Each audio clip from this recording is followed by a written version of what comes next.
Hi, everybody. Steve Paikin here, and welcome to another edition of TVO Today Live.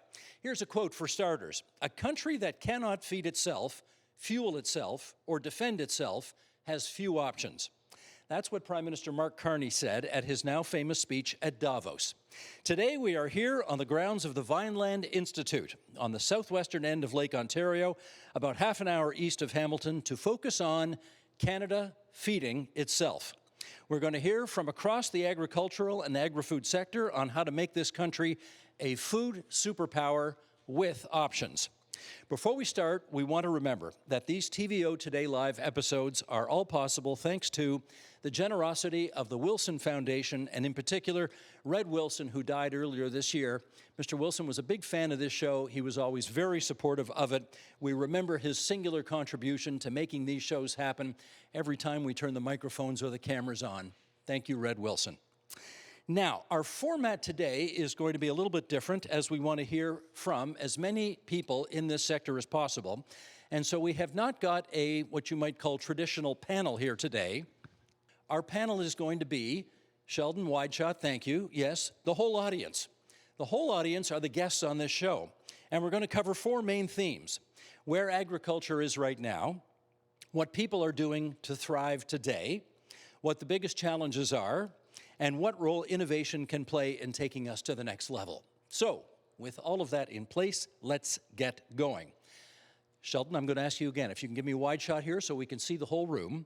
I want to start with a show of hands because we're going to do a little quick, snappy poll here, okay?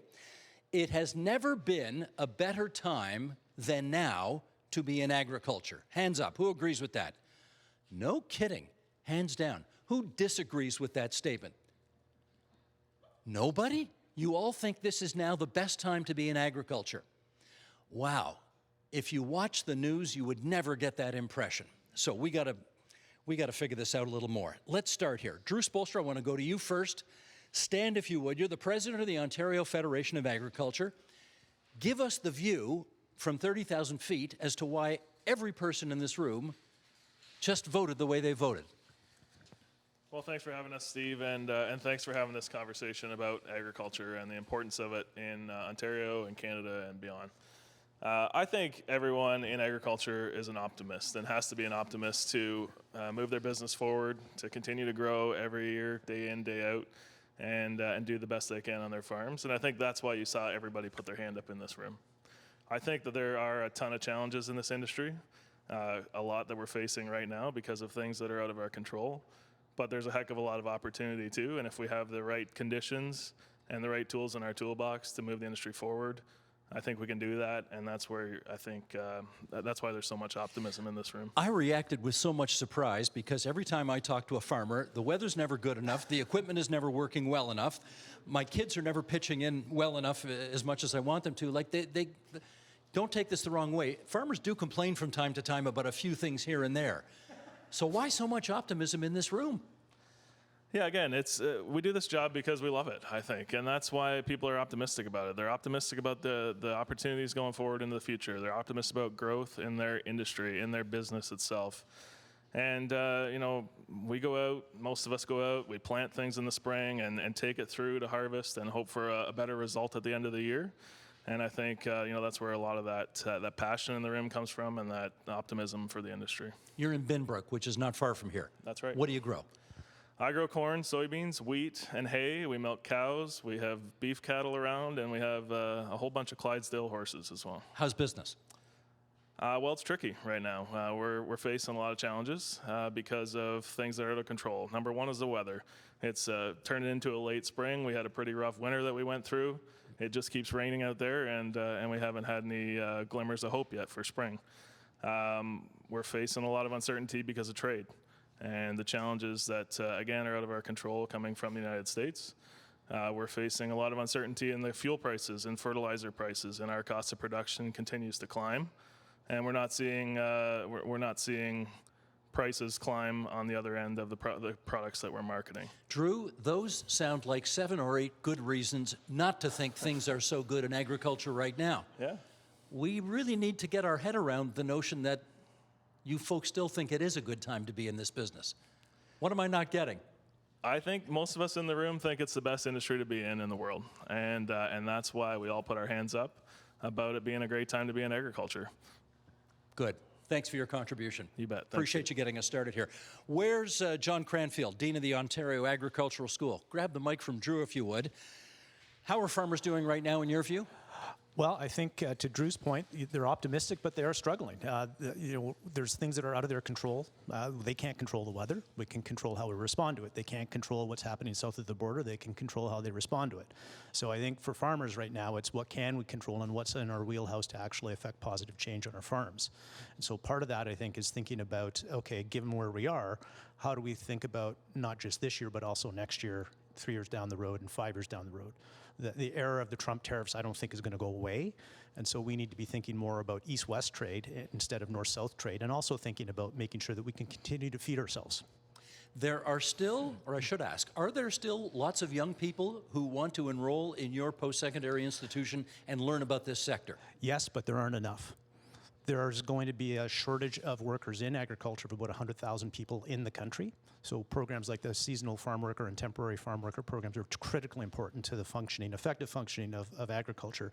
But what's changing is the needs of those students who are coming into the sector and are then going to be graduating and going into the industry. It's a high-tech sector. It's a STEM-based field. It doesn't matter whether you're dealing with crops, livestock, horticulture, soil science, it's STEM-driven. We know from a few years ago that for every graduate from our college, the Ontario Agricultural College, there were 4 jobs waiting for them. And what we did in that study was we took out minimum wage paying jobs and hourly jobs, so salary jobs, that first career step. So there's lots of opportunity. That number's now quite dated, and the sector's grown considerably, so my hunch is that it's probably closer to 5 to 1. I keep hearing farmers on average are too old. Is that right? Well, it depends on how old you are, I think. It's an interesting question because it gets down to the structure of farm ownership. So there's the person who's actually running the farm, managing the farm, but then there's also the farm owner. And those aren't always the same person. And so the ownership structure might be a bit older than the average Canadian, but that doesn't mean that there aren't young people coming into the sector and younger people running those farms. We may have some here today. Who's a young farmer here? Can I see a show of hands? Okay, can I get a microphone to this lady here? Would you care to share your, well, whether you care to or not doesn't matter. I'd like you to please tell us who you are, where you're from. Hi, I'm Jessica Solanke. I'm a grape grower here in Niagara-on-the-Lake. Jessica, you put your hand up when we Yes. asked, is this the best time to be in agriculture? Well, like farmers, like we say, are optimistic. I also think there's a lot of momentum. So for our side, on like the grape growing side and the wine side, there's a lot of support for Ontario-grown products and 100% Ontario-grown grapes. So this was actually the first harvest in 3 harvests that we sold all our grapes. We used to have to, so it was a good harvest to celebrate. So there's a lot of momentum in our industry, but then there's a lot of possibility for change. So as long as there's support for young farmers like myself and another grape grower here, Will, I think we'll keep that optimistic going. What do you worry about? I worry about the weather. We have a lot of tying to do and it's warm, so the cool weather is a little bit, we're looking a tiny bit forward to that. The weather, uncertainty with trade.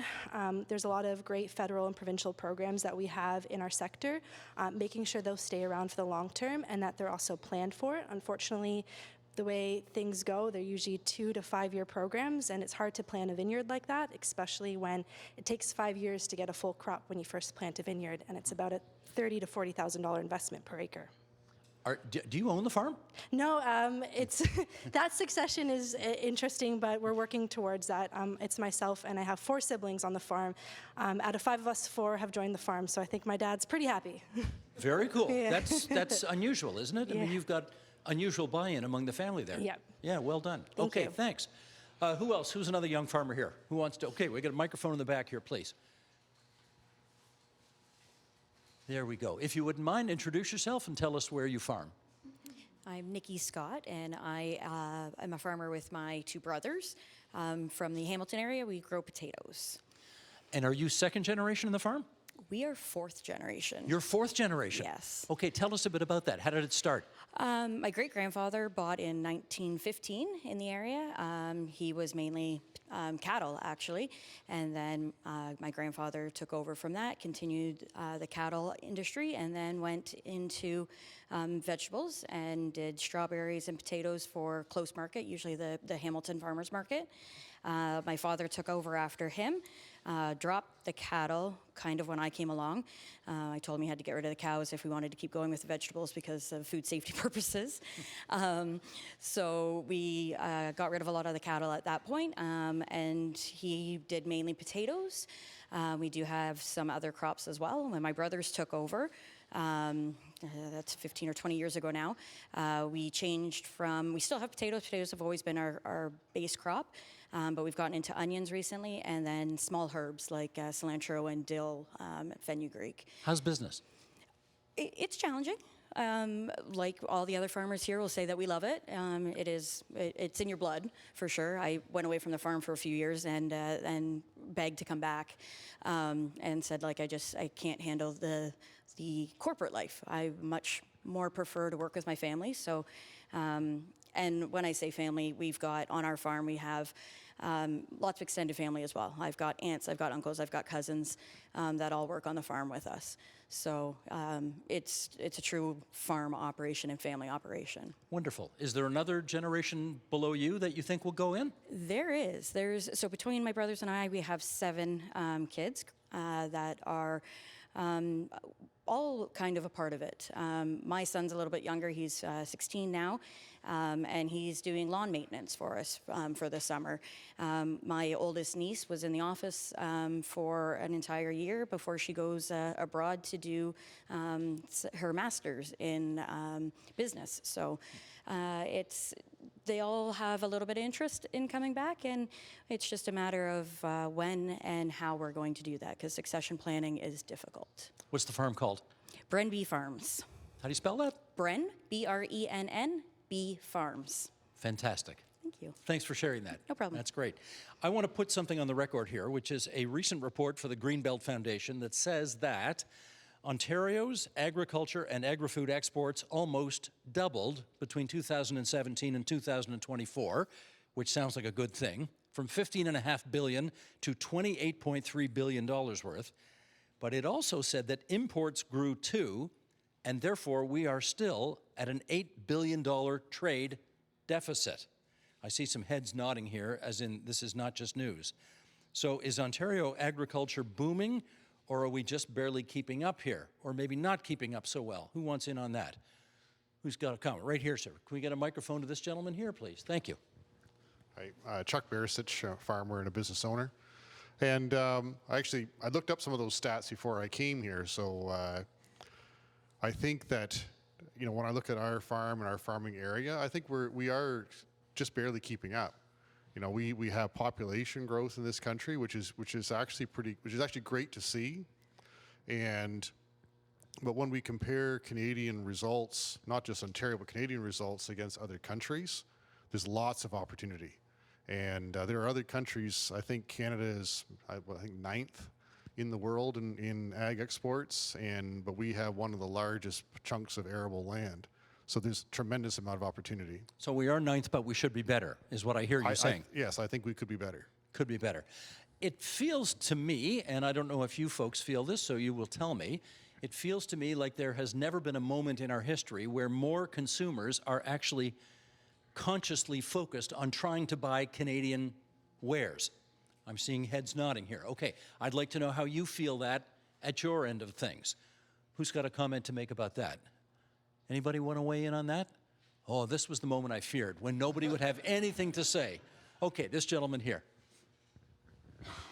Yeah, so Jan Vanderhoort, I'm a greenhouse cucumber grower in Hamilton, and I'm also chair of the Ontario Greenhouse Alliance. So I think that Buy Canada has helped in general. I would also add, though, that on our farm and in our industry, we are 85% exported to the U.S., and 300 tractor-trailer loads a day isn't something that can just be absorbed in Canada or through east to west trade. So yes, it helps, but not all of us are going to experience enough benefit from that to really make that shine. So before Trump, you were sending 300, do I have this right? Still now. You still now are. 300 tractor-trailer loads a day from Ontario greenhouse vegetables. And so was it better before Trump got in? It's the same. It's the same. It's the same, yeah. So the tariffs have not had an impact? They have not stopped the flow, and a good thing, because if it had, then we'd have 5 times as much product to, or 6 times as much product to move domestically, that would be a disaster. Could that find a market for somewhere other than the United States? In short, not really. And I don't know if I want to even say that publicly, because what if that becomes an opportunity to leverage us against us? And part of the reason why I'm hesitant is we so depend on that U.S. market. And so when I hear my friends and neighbors talk about, yeah, I'm not buying any more of that U.S., I'm not going to the U.S., and I hear that kind of rhetoric, it's like, oh, they're my friend. I want them to be my friends. So I do buy Canadian first, and but not to neglect our U.S. suppliers, because they're an integral part of our industry. So is the fear there when you see signs in supermarkets, for example, that say buy Canadian, and when you hear people talking up the notion of buying Canadian, do you worry that Americans are going to do the same thing and only buy their stuff and not buy ours? I think in some cases they will, and if they take on that perspective, then yeah, that will have a way bigger impact against us than what we will have against them, for sure. I don't think, though, in general, they don't have the capacity to produce all of the greenhouse vegetables that we produce in Ontario. So it's not like tomorrow they're going to start buying U.S.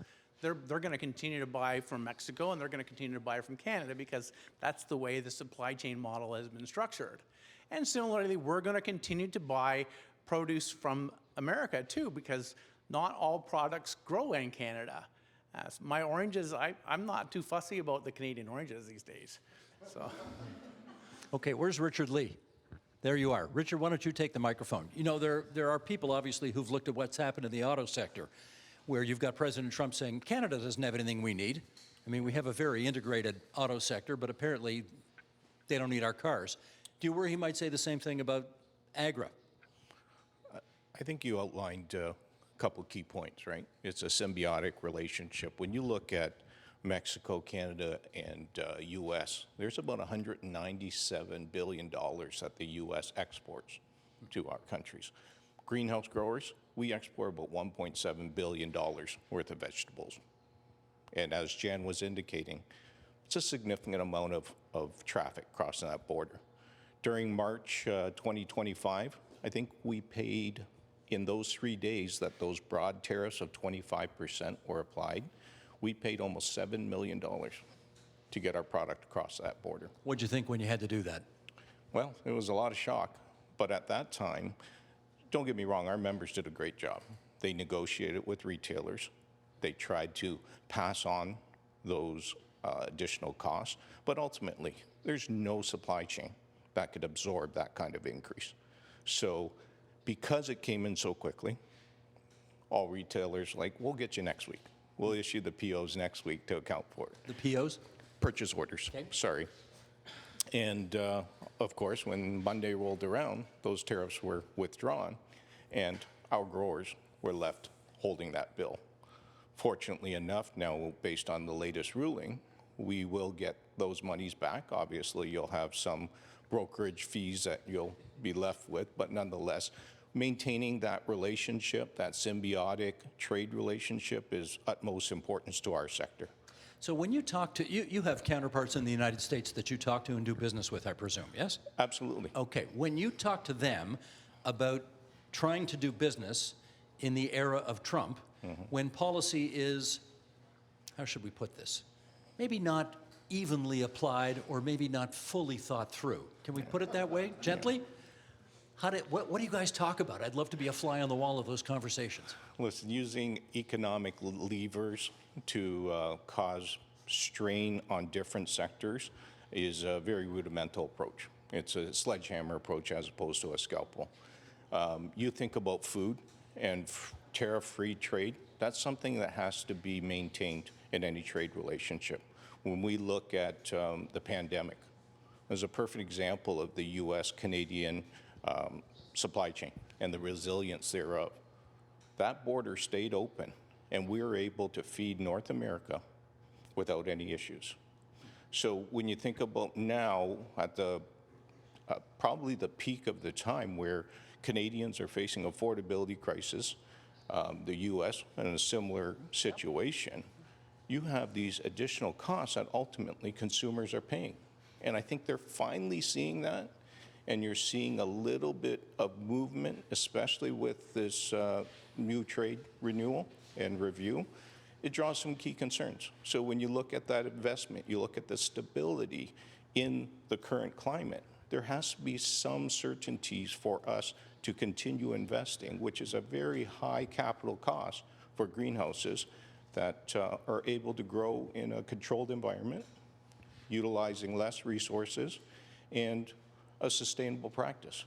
And yet, when I asked that question off the top, in spite of all of what you've just said, you put your hand up. I didn't actually. You didn't no, put your hand I up. kept my hand down, Oh, but you I was afraid to put my hand up after. Okay, you're off the hook then. Very good. All right, that's going to, unless I see anybody else want to comment on this, yes, right over here, please, microphone.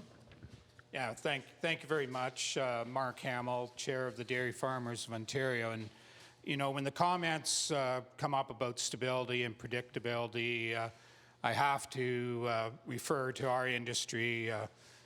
The dairy industry is very much supply management, and the principle of supply management is that stability and predictability for the domestic market, providing product at fair price.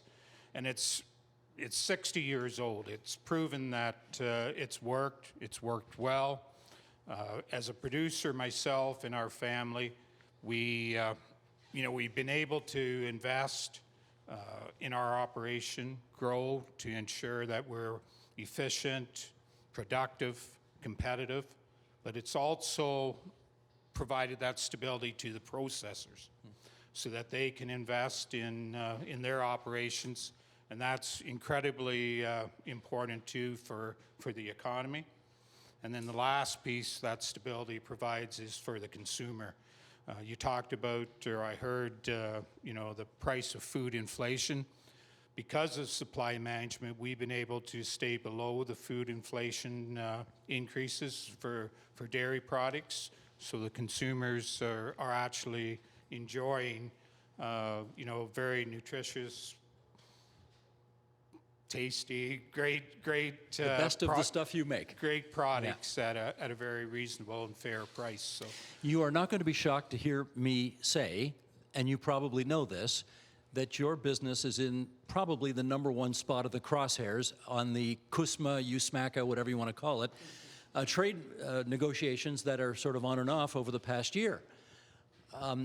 Do you think that supply management can survive after this round of negotiating?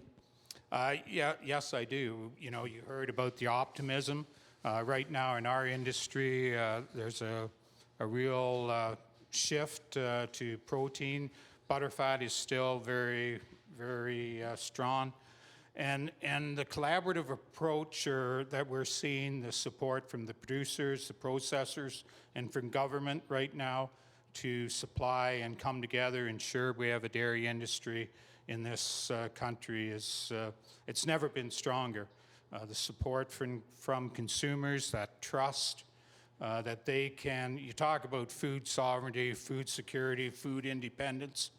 Our consumers are looking for that, and one way to ensure that is making sure it's processed here, produced here, and sold here. We have the best quality, or as good a quality as any country in the world, and why not produce it here and process it here for our Canadians? But are we as good as the French, who have 120 different kinds of cheese? Can we do that, Mark?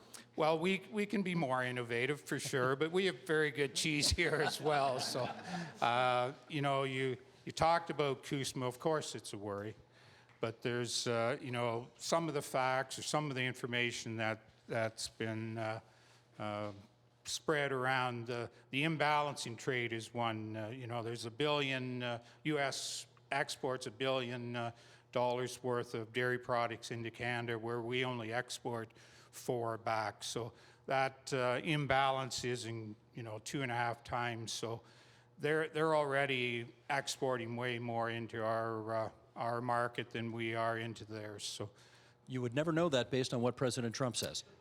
that's correct. Who's right, him or you? This time I think I am. Only this time? Yes. Okay. Thanks for that intervention, Mark. We're going to move on to section 2 now, which is what's needed today to produce more and build greater resilience on farm and for consumers. And where's John Lomo?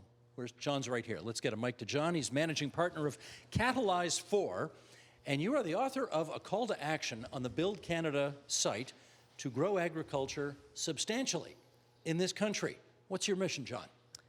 My mission's exactly that. I think we need a couple things to happen. First of all, I think we need the federal government to take leadership and put a target in the window for food sovereignty in this country. We've done a good job of putting a target in the window for food exports, and we actually met and exceeded that target in 2025. We need to put one for displacing imports and using more of what we produce here at home. So what's the number you want to see? 95%. By? In 20 years.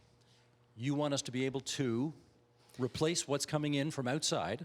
I want us to be 95% food sovereign, be able to feed ourselves from here, from what we produce and what we process in this country to 95%. That would require us to grow and produce and process a lot of things that I suspect most Canadians think we can't possibly be in this business. Have you seen what the weather's like out today? Yeah. So how do we get around that? So remember that I'm talking about a 20-year time horizon.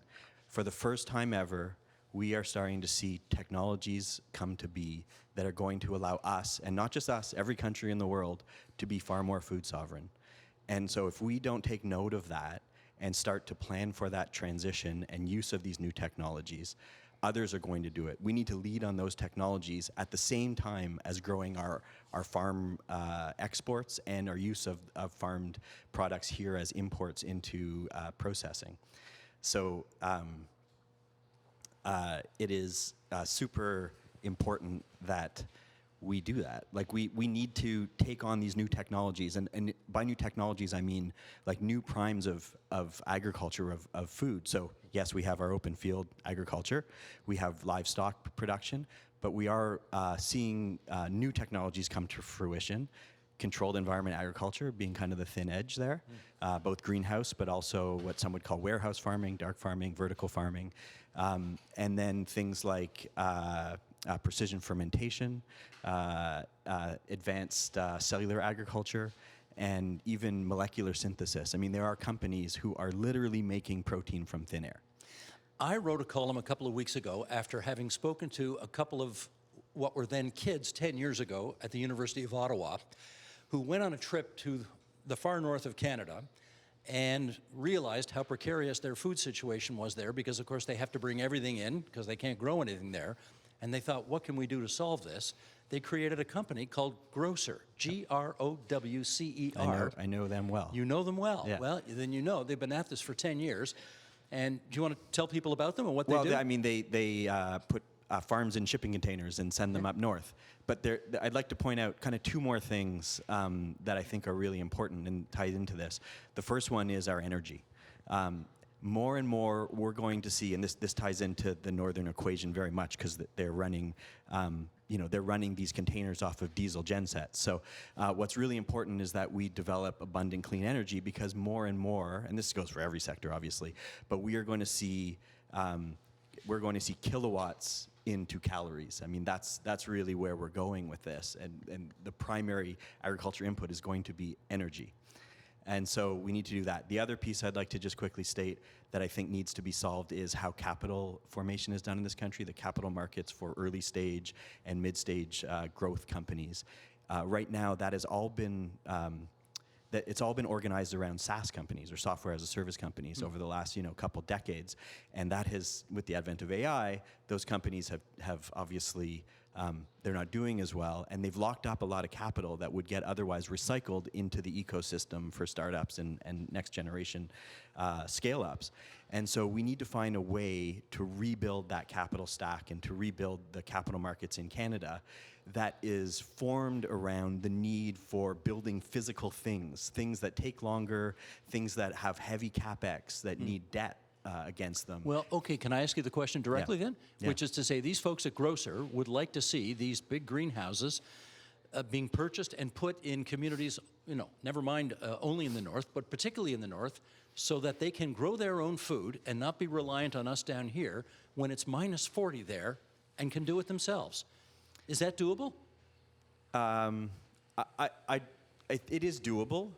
I think we have to look at the country as a whole and what we can, we're talking about Canada and within our borders. One of the biggest things we can do is obviously fix the inter-provincial trade barriers, which add a premium to our food. If we can lower those things, a premium of like 8 to 15% is currently on our food because of that. Can we do more of that up north? I think it's really going to depend on whether we could get clean, abundant energy up north. I think one of the great solutions for that is deep geothermal. So we need to be looking at, getting off of diesel up north and bringing in new forms of baseload power up there. Thanks, John. Let's just get some more feedback from others here. Right over here. Let's get a microphone here if we can. Thank you, Cece. Okay, you are. My name is Luca Galler. I am a Master's of Science student at the University of Guelph. And I just wanted to touch on kind of what John was saying as well. I'm doing my master's specifically on controlled environment agriculture, specifically for northern and remote communities. And I wanted to touch on the point that we talked about in terms of, is it possible to necessarily feed these communities just on with these controlled environment units? One thing we're struggling with right now is, especially if you're talking about hydroponics, there's very limited amount of variety that we can grow. And at the end of the day, we're not going to feed communities just on lettuce. Another thing that we have to consider as well is community preference, especially if we're talking about northern and remote communities who, a lot of them are predominantly Indigenous. Like leafy greens aren't traditionally part of their diet. So we have to really take in consideration and ask these communities in essentially what they want. Energy is a huge one, but also clean water. We have to be able to not only have the energy to run these systems, but a lot of communities, again, might not always have access to clean water. So it's a little bit It's complicated. of a complicated situation for sure. I think that these units can be supplemental to food security in these communities, but I don't necessarily think that right away we're going to be feeding these communities by any means. When are you going to be finished your education? I still have like a year left. And what do you want to do when you're done? That's a great question. I went into controlled environment agriculture for multiple reasons. I really like the food security aspect of it, but I was also quite drawn to space agriculture as well. So there's quite a few avenues that I feel like I could take, but I think I'm going to get through my degree first before I decide. Yeah. You know what I'm seeing? I'm seeing someone who wants to be on Artemis 3. Maybe, we'll see. Okay, Luz, thank you very much. Yeah. I want to talk to Annette. Yes, absolutely. How do we get a microphone to Annette? There we go. Annette comes to us from Manitoulin Island, Wikwemekong, Yes. unceded First Nation. Yep. So Indigenous. You've heard what our previous speaker had to say. Please. I just wanted to, Annette Peltier-Flamond from First Nations Agriculture and Financing, Ontario. When I wanted to say that there's a lot of issues with starting up agricultural operations on reserve. One of them is that we can't actually use buildings and equipment as collateral, something that can't be removed from the reserve. So we actually are looking for different types of funding where they will just and nobody's going to go for it, right? Traditional lending institutions will not lend money to us to start agricultural operations. So who has to perform that role? So right now, Farm Credit Canada and First Nations Agriculture and Financing Ontario are giving loans without collateral. And is that working? I just started there last month, but what I can say is that sometimes it works and sometimes it doesn't. Even when we're talking about these grocer units, we've financed a few of them, and none of them have succeeded as of yet. Can Wiki feed itself? No. So Wiki is actually one of the larger agricultural communities in Ontario right now. Like we have 6 farmers, beef cattle farmers, and we do gardens. This on Manitoulin Island, for those who don't know. And you drove all the way here from Manitoulin. Yes. How long did it take you to get here? 7 hours. Yeah. Well, I stopped and shopped, so. Good for you. So if you can't feed yourself, what does the future look like? Well, the thing with Northern Ontario is that there's no infrastructure to support your agricultural activities. So I just got myself some beef cattle. Their closest abattoir is an hour and a half away, and they're booked a year ahead of time. The second closest abattoir is 3.5 hours away, and that's a lot of driving and stress on the animal. There's no butcher shop on Manitoulin Island. There used to be an abattoir at Manitoulin. It didn't have a butcher shop to send the carcasses to for processing, so it shut down. So it's really hard to start an agricultural operation in Northern Ontario without the support of, these different businesses to process your animals. How do you establish better connections then between what you're doing and processors, et cetera? We'd actually like to somehow get the infrastructure in place to support farmers. And so what FNAFO is doing is giving loans without collateral. We're also trying to start up some training programs for new farmers. So we're working on a beef cattle course right now, and it's going to be like a 1-week crash course. Fostering relationships with other organizations, trying to get some quota for meat chickens for First Nations businesses. This is fairly new. I just started there a month ago, and so we're looking at all our options, but right now it's pretty tough to get food security in Northern Ontario without support. Do you go to the Wikwemikong powwow every Simcoe Day in August? Yes. Just go down for a taco.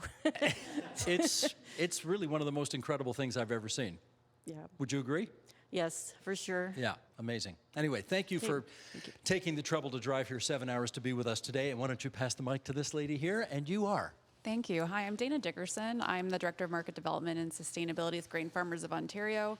So my job is to help find new markets, whether it's domestic value-added processing or international trade markets for Ontario barley, corn, oats, wheat, and soybeans. So some really great points here. There's things that we import that we probably need to look at growing here, and there's new models of production that are really important. But I think we also need to get the basics of our staples right. So our industry, the grains industry, it's a $27 billion industry, and we have major investments that are lacking in value-added processing here or infrastructure. Speaking about Northern Ontario growers in the Temiskaming-Earlton area finally just got a new rail siding planned for their region so that they can actually move their oats and barley and corn and soy by rail down to processing markets in Southern Ontario versus bringing it all by truck on a single lane highway. So even interprovincially, we talk a lot about interprovincial trade, but intra-provincial trade, trading within the province, city-to-city trade, that's really important because in areas like the north where we don't have a critical mass of production, it's really hard to get an investment proposition for value-added processing up there. So we need to better connect our rural areas to Southern Ontario processing, and we need to add more value-added processing in those rural areas. How do you make all that happen? It's really difficult, and I think one of the challenges is marketing our sector. We're not as attention-grabbing as molecular, agriculture or some of the new sort of greenhouse projects that are out there that look really, shiny and consumers can understand on the surface. But there's really critical pinch points in between. A good example of a product that we produce in really high quality is soy. We grow some of the most high quality protein-rich soy in the world. Where?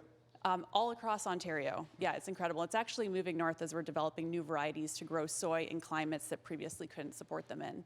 But the vast majority of that high protein soy is exported to Asia, where it's used for tofu applications, plant-based foods, natto, miso, soy milk. And so they're really taking advantage of all this great quality soy that we produce. And we've got a company here in Ontario that wants to produce soy protein isolate so that we can make protein powders out of our high protein soy, and rather than send the soy to China and import the isolate back. And they're really, they've faced a lot of uphill battles in getting the capital investment, the support from government, and even just sort of the environment of red tape and all the hoops you have to jump through to open a business that's significant.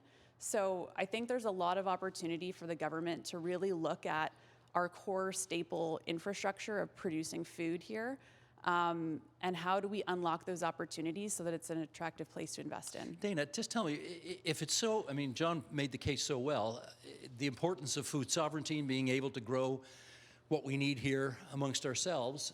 If the case for this is so compelling, why is government so sluggish to provide whatever it is you need to help get this show on the road? I think there's a lot of reasons for that. So one of it is sort of collaboration amongst departments within the federal level of agriculture. So agriculture, we always think of Agriculture, Agri-Food Canada as our main sort of government, champion and supporter and regulator, but also we deal with Climate Change Canada, we deal with Finance Canada, we deal with all kinds of different departments across the federal government. You know what they call that, eh? In politics, you know what they call that? No. All these ministries, you guys would love this being in the agribusiness. They call them silos, right? Silos. They all work in silos, Absolutely. these ministries, and the left hand doesn't know what the right hand's doing. Absolutely, yeah. So we need to break down some of those silos Yeah. at the federal level, get them all working together towards a single objective of ensuring that our sector is competitive.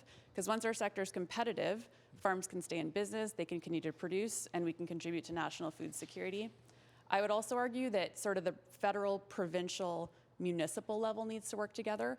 We've had companies coming here to invest in producing really interesting, products based on our crops, and they get attracted by the federal government or the provincial government. They come and they land, and then they hit roadblocks at the municipal level for building permits or, communities in their area that are living right next to where we're producing food and don't understand the value of that food production and having that industrial capacity in the area. Same with our ports. It's a huge issue.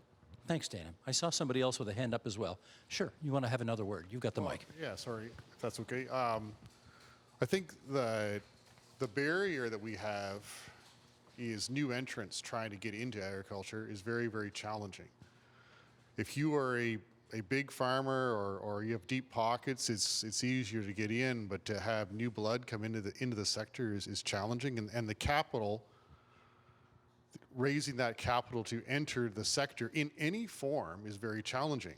There are, financial barriers, there's access to land. In some sectors, you're not even allowed to enter. You need to acquire quota, you need to acquire things, but the minimum standards of that quota are so high that people can't get into the space. Who sets those? The boards themselves set that, and there's reasons for that. And sometimes it's a balance of stability. You're always trading off. If you want stability, there's a trade-off for stability. And sometimes at some point, we need to have a discussion as a sector. How do we encourage more people to enter? If you want to start growing produce and food, in some municipalities, it's not allowed. If you want to have, vertical farms and things, if it's not zoned correctly or whatever, it's not there. And I don't even want to start on the First Nations challenges that I've heard about, like not access to financing. I don't know how anything could ever get done. There's just a lot of challenges in this, and what we really need is more people entering the space. Can I just do a quick survey of the room? Who's a new farmer here? Okay, can we have a microphone to you, please?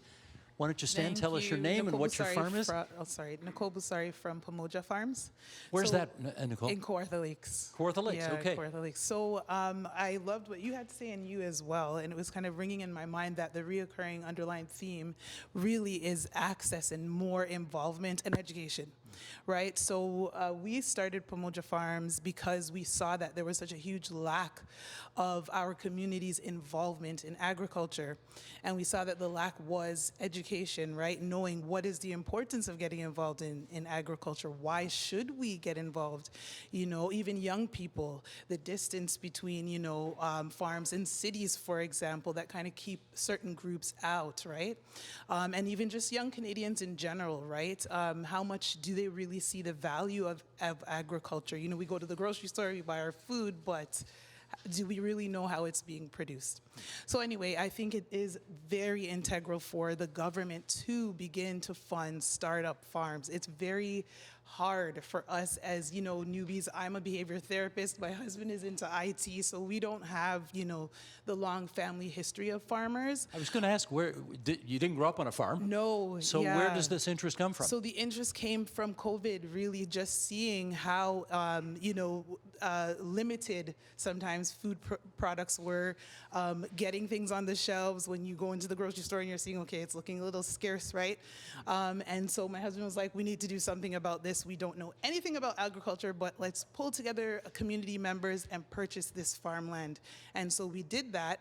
And then we're paying for the farmland, but then we need to produce. And then we're like, okay, we're hit with the cost of production, right? So if you had to do it all over again, knowing how tough it would be, would you do it anyway? 150%. You would, eh? Yes, and we are so excited. Like somebody said about farmers being optimists. I absolutely agree with that. I think when you see the possibilities of Ontario and how much we can grow here, I think it just keeps you excited, even with the challenges. Good for you. Well done. Why don't you hand the mic to this lady here and introduce yourself if you would and continue. I'm Juana Branze, Professor of Strategy and Sustainability and Regenerative Agriculture at the Ivy Business School. It's at Western in London. Western in London. Okay. It's a both-and solution.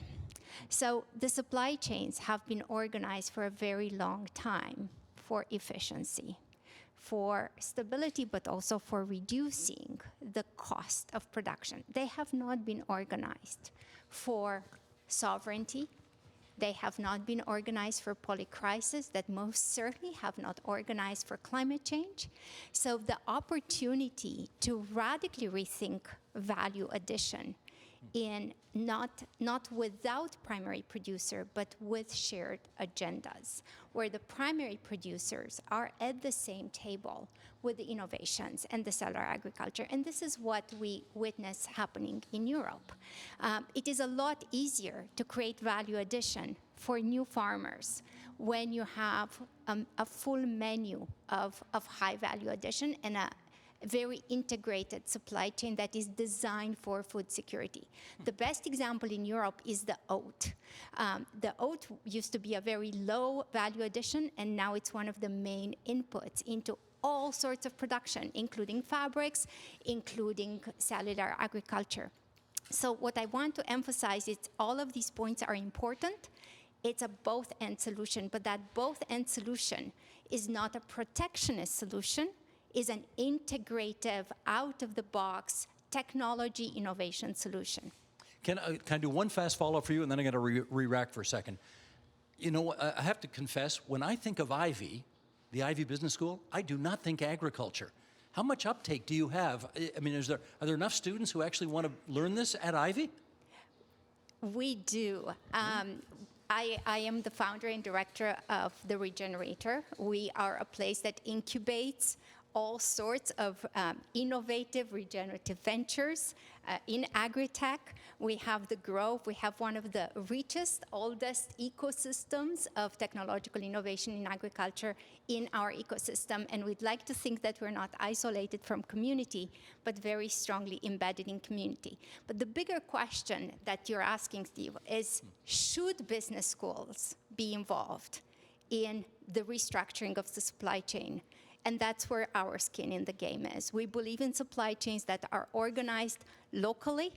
They are organized for food sufficiency and security and sovereignty, if possible. And they're organized for a future that is climate adaptive and energy efficient and water efficient. Well, Professor, I can tell you that we have amongst us here today one graduate. It wasn't called Ivy then, but it was called the Western School of Business. He was, I believe, class of 1956, and that's my 92-year-old father, Larry Paikin, right there. Congratulations. So there we go. Home Pride, we do teach this in all programs. So we teach from the undergrads to the executive MBAs. We teach circularity, value addition, regeneration. We believe that is the future. Great. Thank you. Let me do a little business here to remind people that we are here at the Vineland Institute, about a half an hour east of Hamilton, on the south shore of Lake Ontario, for a community conversation about building Canada's food independence and resilience. And our panel guests today are, as you can see, dozens of people from the agriculture and agri-food sector in Ontario. We are actually in the town of Lincoln, Ontario, which would be one of the very few places in North America named Lincoln that's not named after the former president of the United States. And I bet somebody here knows who the Lincoln is that we're named after here in Lincoln, Ontario. Does anybody know?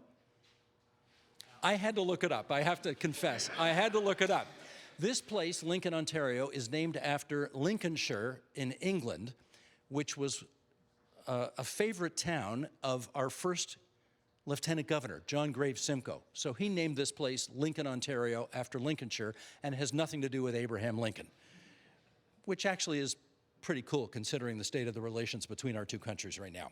Anyways, that aside, let's move on. We're continuing our conversation now, 2 down, 2 sections to go. If food security is national security, what roadblocks and challenges need to be addressed? Professor, if you'd give the mic to your colleague Evan Fraser, director of the Agri-Food Institute, professor of geography at the University of Guelph, I want to ask you about your piece you wrote, the op-ed you wrote in the Toronto Star, that says the world is rediscovering something, namely that food is power. What did you mean? So I think that Canada has a remarkable opportunity right now. We have an opportunity, as we've been discussing, to boost our production and boost our supply chains, increase our resilience domestically. But everybody in the world is looking for exactly the same things that every one of us is looking for, which is 3 culturally appropriate, delicious meals a day. And the argument that we made in that op-ed, Steve, was that by exporting food, by being the world's most reliable supplier of food to nations around the world, we will not only be exporting a very valuable economic commodity and deriving economic benefits, we'll be exporting political stability. And in doing that, we will be channeling Mr. Carney's idea that we can be an effective middle power, that this is a way that Canada can strut upon the world stage, exert a meaningful role in this turbulent moment, but by exporting food, and in the corollary of exporting food is by exporting stability. Are we doing it? At the moment we are, but we have the capacity to do it a whole lot more. So earlier today we mentioned in this discussion that we are the 9th biggest food exporter on the planet. We used to be the 5th biggest food exporter on the planet not very many years ago. And as we have increased our exports over the last few years, we have been falling back in the league table because our competitors, other countries such as Russia or Brazil and the US, are exporting even faster and even more. So we are dropping back as in terms of a global food power, not moving forward. What have they figured out that we have not yet figured out? Better infrastructure to get food out into international markets, more innovation and more technology development to increase yields faster and increase productivity. Better enticements to young people such as Luca here and Dean to come into the sector and be the next generation of agri-food leader. These are things that they are doing better than us and that we need to catch up on. Is politics writ large in Canada seized enough of this issue to understand the problems and what we can do about it? Up until a few months ago, I would have said that Canada was surfing on not only a peace dividend and that we've sort of enjoyed a long period of stability and therefore underfunded defense. We've also been surfing on a food dividend where it's been easy to produce food. International supply chains, low energy prices, stable environment has made it easy to ignore that we all need 3 meals a day no matter what. We're now waking up to the fact that we have to make up for that food dividend. We have to reinvest in agriculture. A year ago, I would have said we were completely clueless as a country to this. Mr. Carney, in his speech in Davos, mentions food twice. 2 weeks later, he says we're going to create a national food security strategy. I am now seeing food enter the agenda in a way that I've never seen before. You like the way this is going? You started off our conversation by saying, is this the best time to be working in food? And this is my answer to the question. Yes, we are making up for our food dividend. This is an exciting time to be a Canadian food expert. Cool. Thank you, Evan. Good to see you again. We had you on the agenda in the past, of course. Let's do this quote here. This is from an article in the Globe and Mail back in February. Quote, the United States potentially controls as much as 82.9% of all fruits and vegetables that enter Canada. Can you imagine that? The U.S. potentially controls 82.9% of all fruits and vegetables that enter Canada. And the question is, should we be doing something about that? Who's got a thought on that? Evan, can we pass the mic? Thank you. Yes, please. Well, I think absolutely we should. And there's a congregation, there's a grouping together of we have energy, we have water, we have land, we have smart people, we have systems, we have place. But do we have ambition? Do we have the ambition to be the world's food superpower? I think we just need to be told to go after it. Let's focus on it. I think we have lots of ambition in Canada. We've got ambition in space. We've got ambition in manufacturing and automobile. Food, why not? It's just a matter of just saying, and I think that what Evan just talked about, just mentioning it and talking it up, that it's not people standing around with pitchforks in the corner. Agriculture is the place to be. And you know, we have the last piece that I wanted to bring up is that we also have the technology is enabling this to happen, whether it's in outdoor agriculture, whether it's robotics in dairy barns, whether it is green automation in greenhouses. All these things are coming together to enable us to happen. But we have the advantage of the other infrastructure. Drew from the Ontario Federation of Agriculture has another thought on this. Well, I think one of the things we really need to do, Steve, is see governments prioritize agriculture like they prioritize a number of other things across our province and our country. I think everybody in this room hears lots about cars, about steel and aluminum, about critical minerals, energy and mining. We need agriculture to be on that list too. And so I think, you know, back to Dana's earlier point, that's where we need partnerships across government with the agriculture industry. We need to make sure that municipalities aren't putting barriers in the way for farmers and for processors and producers of you know, grains and different things that we're trying to do across the province. We need to have you know, the province talking about agriculture. We need the Prime Minister talking about agriculture, and you know, all the great things it's doing for our country and our province and municipalities right down the line. Do you see evidence of that happening? I think it's shifting, yeah. It hasn't been as prevalent over the last little while, but like Evan said, you know, I think over the course of the last year, the Prime Minister's speech, his trade mission to China, other events that have happened, I think there is more of an emphasis on agriculture, but we need to see that right across the government. We certainly see that in agriculture ministries, and that's what they're there for, but we deal with so many other ministries across the government, whether it's health, transportation, infrastructure, finance. Finance Minister in Ontario didn't mention agriculture once in his budget a month ago.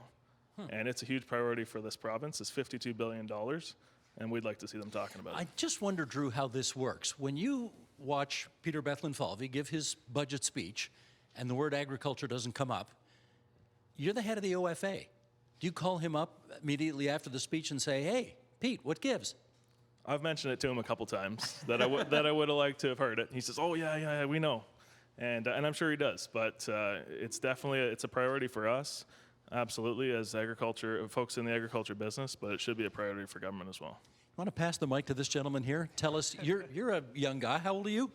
That's right. I'm turning 34 this year, Steve. 34, okay. That's still young in my business.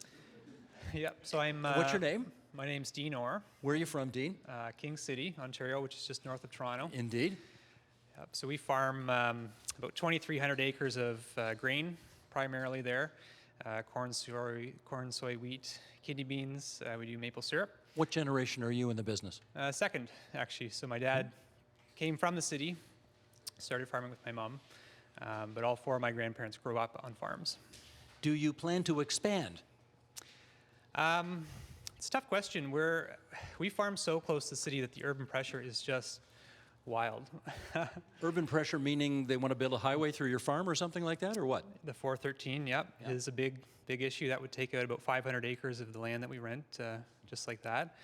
A lot of the land that we rent is beautiful, beautiful farmland, but it's in the White Belt in Vaughan, and so it will get developed at some point in time.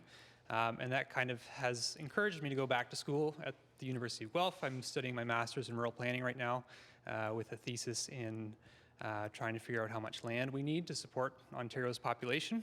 It's kind of topical. I'm looking around the room here. I don't see too many farmers in ties. You've got a tie on.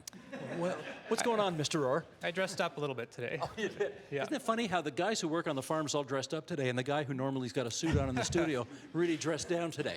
Oh, you look good, Steve. You think I look okay in this? Yeah, all right. Yeah. Do you see a future for yourself in this business? If there's a future, for me, it's going to have to change dramatically. We will lose enough farmland there that to have the farm survive, we're going to have to look at value add. So seed cleaning perhaps is an option, seed sales, doing more feed production, feed milling, feed sales, stuff like that. I may have to get an off-farm job which is not an uncommon thing in Ontario. I think something like 50% of farmers have an off-farm job in Ontario to keep things rolling. What else would you want to do? Well, I'm in school for land use planning. I can take up some contract work in the winter, which would be fun. I very much like research at school. I would love to continue doing research at school. And so maybe there's some kind of balance that can happen there with that. But keep the farming. Keep the farming. I think it'll be in my blood forever. It just sticks in there somehow. And I think that is one of the biggest challenges that our industry has going forward. No one's really mentioned it yet today, but is the farmland loss that we're experiencing all around us right now.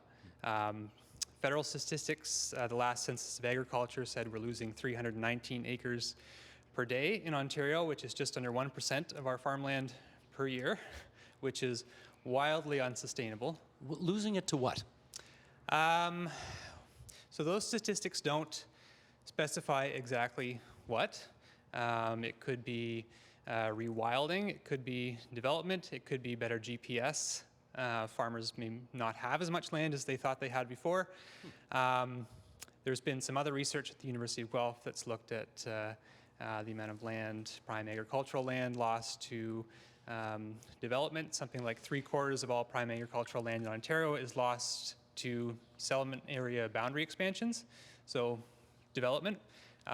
It's a huge pressure and something that we really need the province to get on board with if we're going to see agriculture take hold of those productive opportunities to feed ourselves and the world going forward. Gotcha. Thank you. Thanks. Who else wants in on this? Yes, please. Let's hand the mic back to your friend here.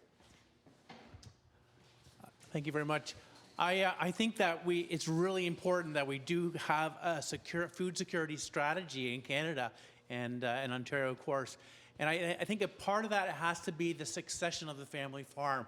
And I'm actually quite impressed with this group that we have several people who seem to have a good succession plan on their farms. And I can tell you firsthand, it is very, very difficult because the issues of taxation on the transfer of the assets. And I'm sure you've heard that farmers asset rich, cash poor, and that's a real thing.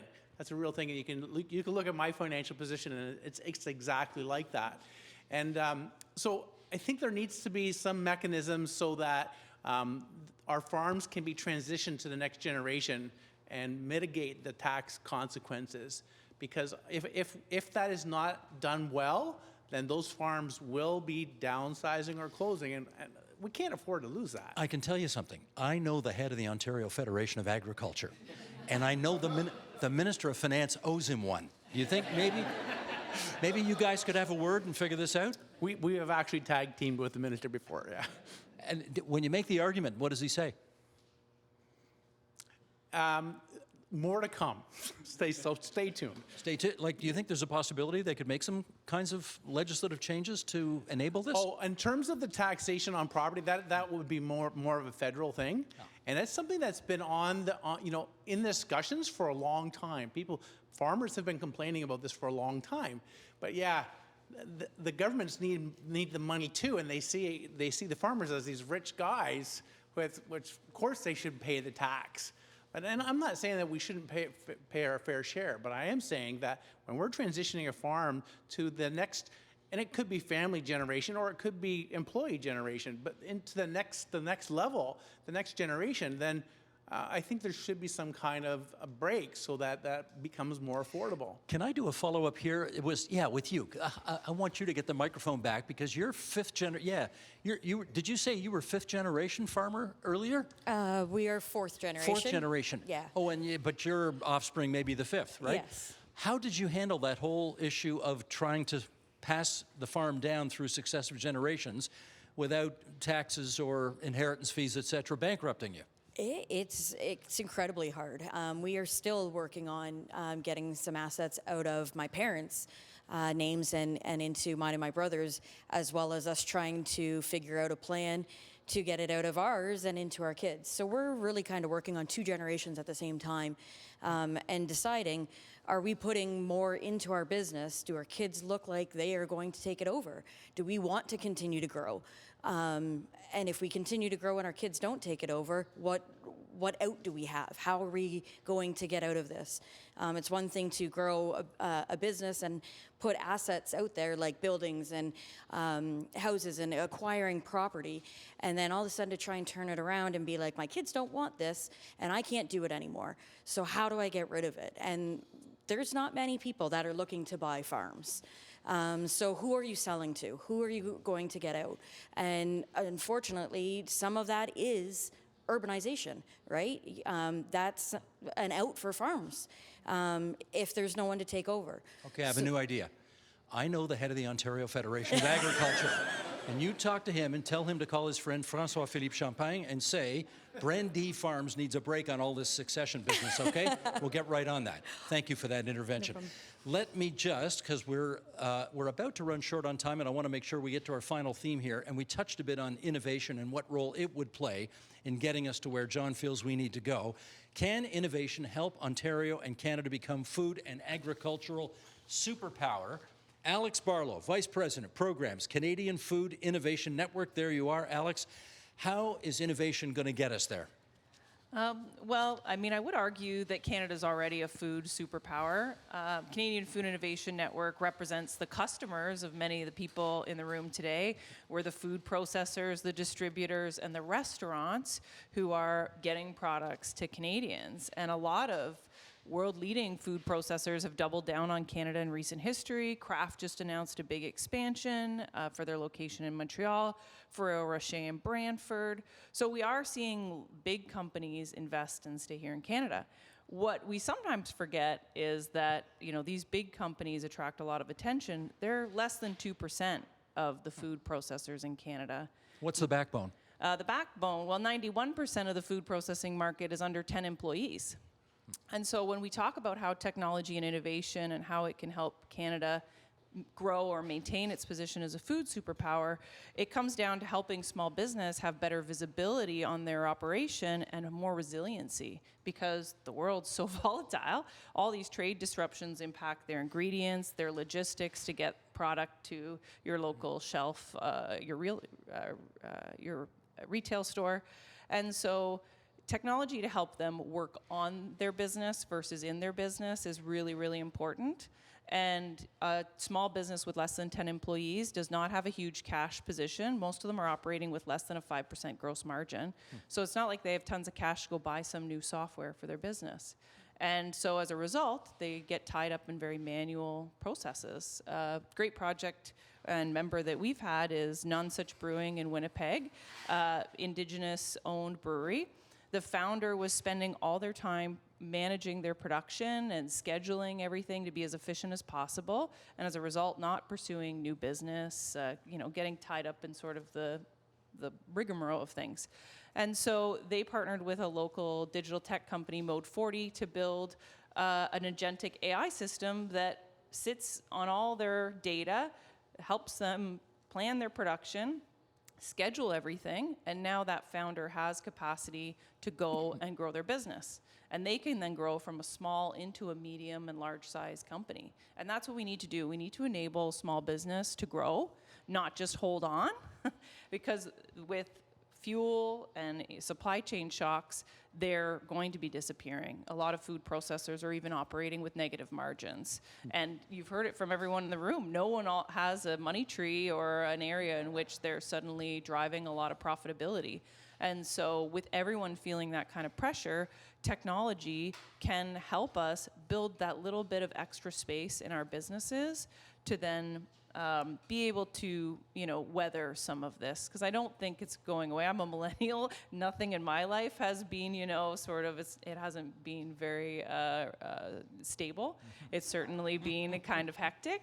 And so I think that opportunity to use technology to build more resiliency into our food operations is really, really important. Thanks for that, Alex. Who else has got an example? Okay, let's go back to Brandy Farms. You got an example of something that Yeah. Alex has been referring to here? Absolutely. So the thing with the technology and innovation, the sky's the limit on what can actually be developed, right? If you can think it, somebody's going to be able to develop it out there.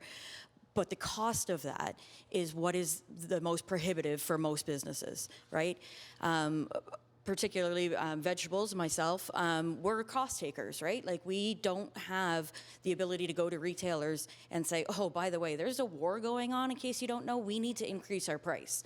And they look at us and go, no, you bid one time a year on a price, and that's the price that you get. And it doesn't matter whether there's a war going on. It doesn't matter that gas prices have gone up 100%. It doesn't matter that fertilizers are way more expensive to get in. You're getting squeezed and squeezed and squeezed. So your margins are getting smaller and smaller. And the technologies and equipment that you need to invest in are expensive. And something that may have taken you 10 years to pay off last year is now taking you 15 or 20.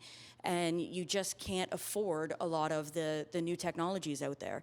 And a lot of the grants and things that are available to us, there's grants out there, but the amount of grant is not enough to help. So you're getting 10% of a project. And when you're buying $1 million piece of equipment or a combine or whatever it may be, a tractor, new development of an automated weed picker, whatever it might be, you're not talking $10,000, you're talking hundreds of thousands of dollars. And to get $10,000 or $100,000 back on it is still just not quite enough to make that project easy for farmers to swallow. Let's hear more on innovation here from somebody who hasn't had the microphone yet. You haven't had the mic yet. Go ahead. Introduce yourself if you would. Julie Ma. I am a farmer and vice chair with Grain Farmers of Ontario. I think you make a very good point, and farmers are doing more with less. So as an example, putting product on their fields, they're taking a targeted approach rather than a blanket application trying to save money. Farmers know probably the best of all sectors, to save money. They're not going to spend money if they don't have to. Who else hasn't had a chat? Back here, please. Hi, Sandra Voss. I'm a cow-calf beef farmer here in Ontario, and innovation in our industry, we're having a very strong bottom line this year and last year. Where's your farm? It's in Brant County. Okay. So in innovation in the beef industry, our biggest challenge is labor. So we are now trying to bring in more AI cameras to check carcasses. We're also using drones in terms of moving cattle. We're using invisible, like your dog's fence lines, we're trying that, and we're monitoring our water usage if the tanks overflow. So we're trying to build in little things where we can, and the cost is prohibitive, but in the end, if that makes you a more efficient beef farmer, then definitely we're trying to take those steps. Is it working? I think so. People will always say, oh, they don't want to do that. It costs too much money. I don't understand it. The government's going to make me. But there are people in our industry who are forward thinking and thinking, this is where we have to go if we have problems with tariffs and export amounts and no one coming into the industry. Gotcha. Who else wants in here? Yes, let's go into the back here.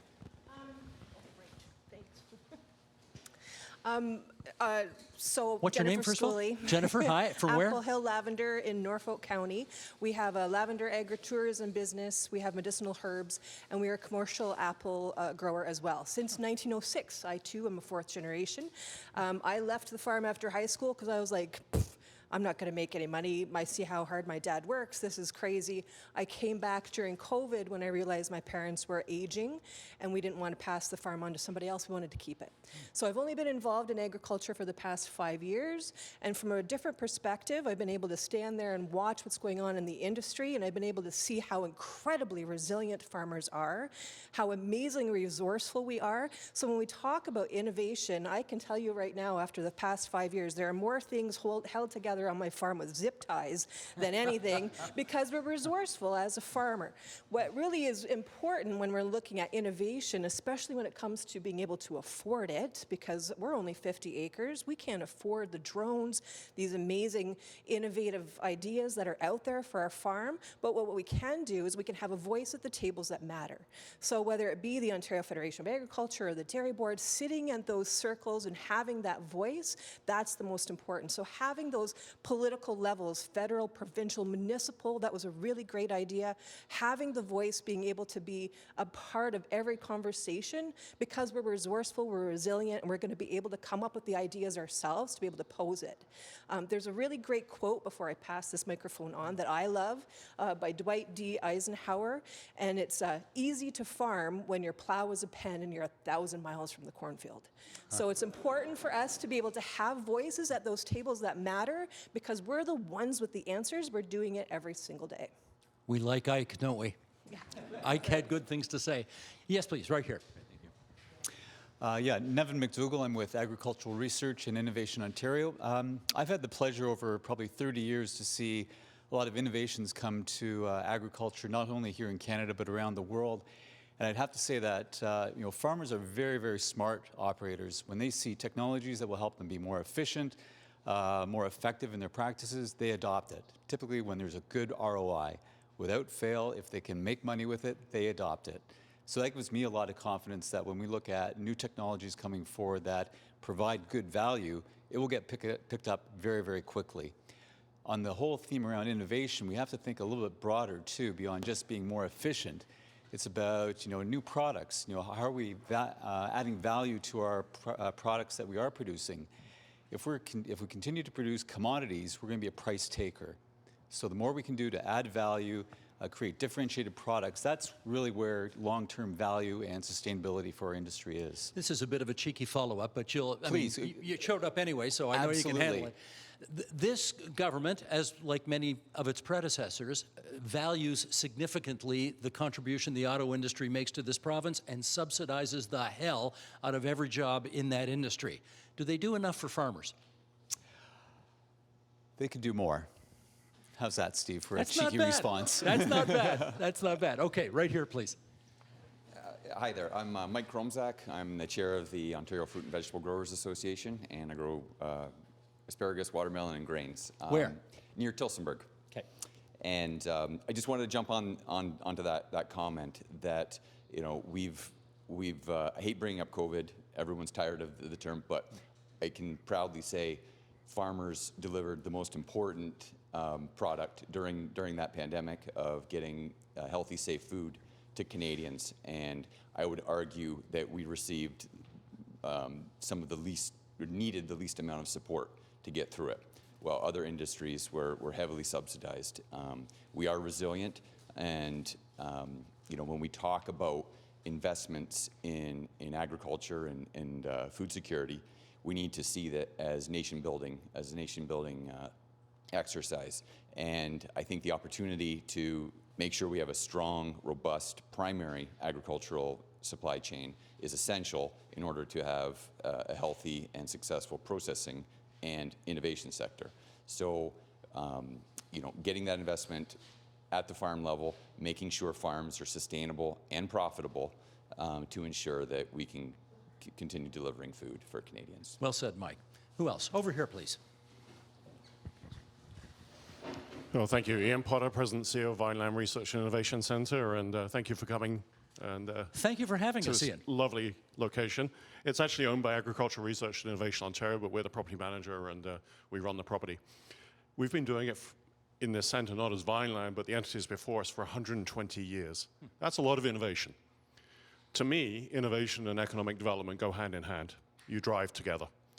Innovation is not successful unless it gets into the economy fundamentally. A lot of that happens on the farms, but a lot of it happens in the centres that myself and my colleague in front of me, we operate on behalf of the chairman over here. All for the success of Ontario, that pre-capitalized infrastructure that can help drive innovation. Vineland was set up for the tender fruit sector in 1906. That's how far back it goes. There is a lot of ongoing innovation. It's needed. 20 years to get the next apple that you might like. It's a long-term game for us. It doesn't work in electoral cycles. It's one of those struggles. However, there is a lot of opportunity. You look at the things I think are important. We look at food sovereignty. I'd say seed sovereignty is an important one. We bring in way too much seed from other seeds that's not actually bred and conditioned for the type of seed we need in Canada. So why do we do it? Because it's there, and the markets, they're available, but it's not grown for Canadian conditions. So we've worked, for example, with OGVG on the next generation best tomato. The Ontario greenhouse vegetable growers. Got it. Yeah, you got to remember, they've got more greenhouses in Leamington than the whole of the US. It's a powerhouse. And that's the other thing. We don't celebrate our successes enough. We don't tell these stories enough. Thank you for the program in allowing us to do this. But we've got to be more vocal about the successes we've had over the last 200 years. One of the other things is the cross-sectoral. Some of the things, like with the Haggerty Robotics, we've got some of the best manufacturing and robotics and technology organizations in the country, mainly around automotive and aerospace. The ability for them to transfer into agriculture is huge. Why are we importing 70% of the equipment from overseas when we can build it and grow it here? That really is how we become and maintain that superpower. Got it. Thanks, Ian. Who else hasn't had the mic yet? Okay, Alex, you want a second word? I just want to make one comment on the auto sector and just compare the jobs. So auto employs 117,000 Canadians. Agriculture, 250,000. Food processing, 300,000. The agri-food supply chain is 1 in 9 jobs. So I don't mean to offend my Flavio auto. Volpe. Yeah, exactly. I think auto's a key component to our sector, but food is currently our largest manufacturing sector, and it's 1 in 9 jobs. So it's really needs to be at the forefront, and it sometimes I think just gets forgotten because they think we're just sort of with our pitchfork and our straw in our mouth. Give the mic to John if you would. He wants a word. Yeah, so I would agree with pretty much everything in the room said today. And most of what has been said is about how we need action to change how things are being done. And so I'll come back to my point that I think we need a sort of a galvanizing cry, a target set that everything can rally around. And we've seen this be successful. We've seen other countries doing this. We've seen it be particularly successful in the Netherlands. The Netherlands has set a bunch of policies in place, but they were really rallied around this cry for doubling food output while having the resource input to make that happen. They've been hugely successful. That happened in 2000. They are now the second largest vegetable exporter in the world, and I think they're smaller than Nova Scotia in land size. So we should watch what's going on in It's been hugely Netherlands. successful. And then if I can make one other point, on a kind of a more a macro view for a second, you asked about innovation. We really need to take a long-term view on this. So much is changing right now, and we're going to see a pace of change that we've never seen in history before. AI, we've all seen that come to fruition very recently, seemingly overnight, and all of a sudden it's the topic of every conversation. As soon as you start to pair that with quantum computing, that can essentially let you remake digitally very complex systems, including biology, and then you power that with abundant clean power, everything sort of turns on its head. The constraints on agriculture and food production really move, and we can start to read biology in a way that we've never been able to, and we can start to actually intervene in biology in ways we've never been able to. We're going to see so many interesting things happening, and I think we need to be paying attention to that now. We got time for a couple of quick comments. Dana, you wanted the mic for a second?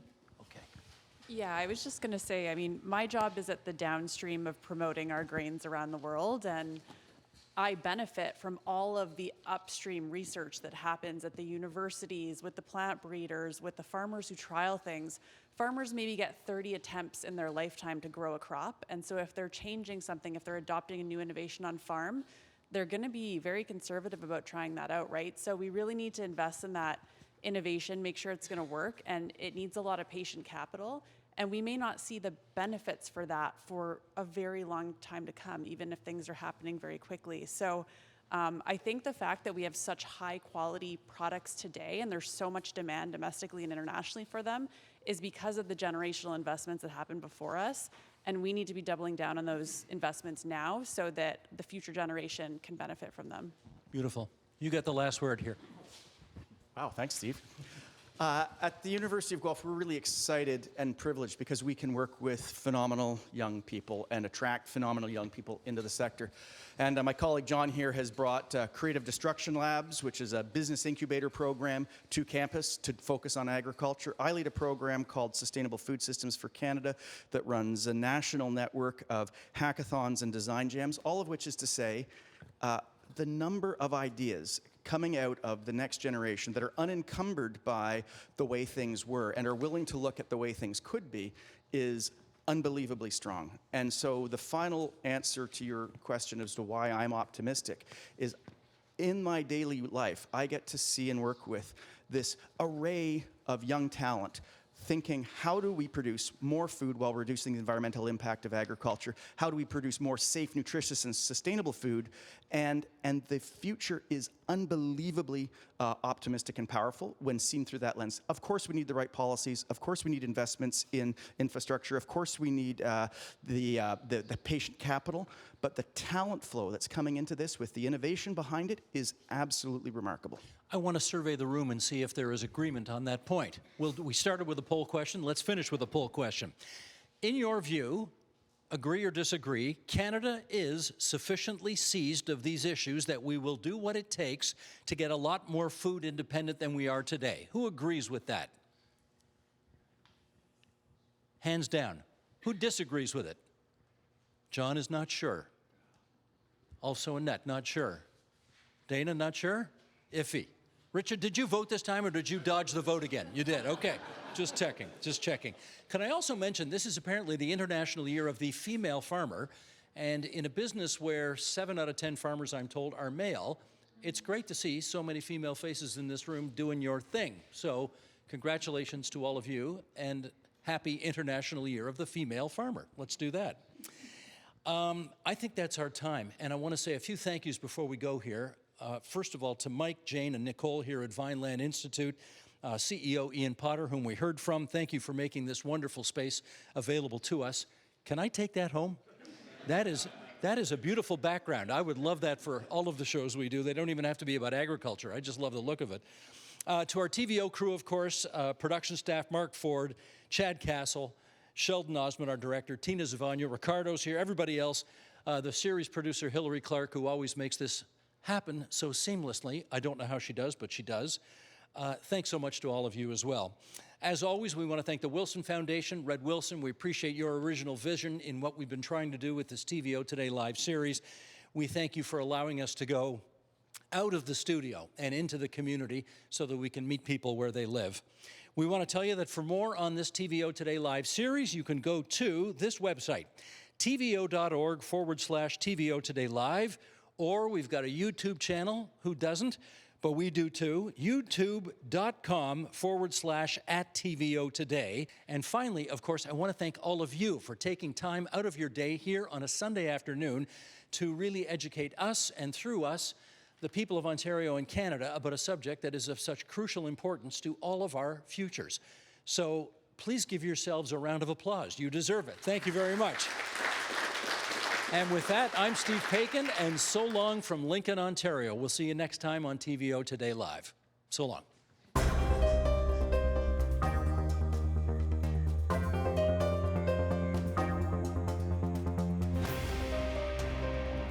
TVO Today Live is made possible by the generous support of the Wilson Foundation.